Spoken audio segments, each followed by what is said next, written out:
অগমেধা gang বাংলাদেশের কক্সবাজারে অবস্থিত। এটি একটি প্রাচীন বৌদ্ধ মন্দির।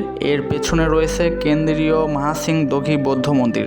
এটি বাংলাদেশের রাখাইন ও বৌদ্ধ সম্প্রদায়ের সবচেয়ে বৃহৎ, প্রাচীন এবং ঐতিহ্যবাহী ধর্মীয় প্রতিষ্ঠান।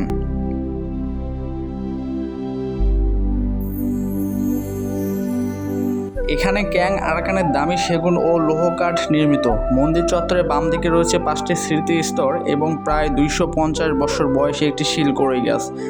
স্থানীয় রাখাইনগণ এই শিলকড়ই গাছটিকে বোধি বৃক্ষ রূপে পূজা করে থাকেন, কারণ এই প্রাচীন বৃক্ষের নিচে সাধনা করে দুজন ভিক্ষুক বুদ্ধতা লাভ করেছেন। কেন্দ্রীয় বৌদ্ধ মন্দিরের প্রবেশ মুখে 250 বছর পূর্তি উপলক্ষে 1956 সালে স্থাপিত একটি স্মৃতিস্তর রয়েছে।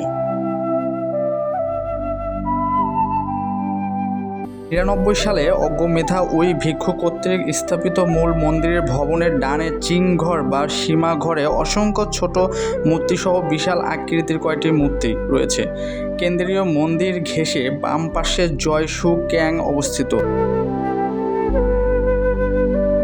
কেন্দ্রীয় বৌদ্ধ বিহারের দক্ষিণ পূর্ব পাশে ওয়াংমাংগলা প্যাগোডা রয়েছে।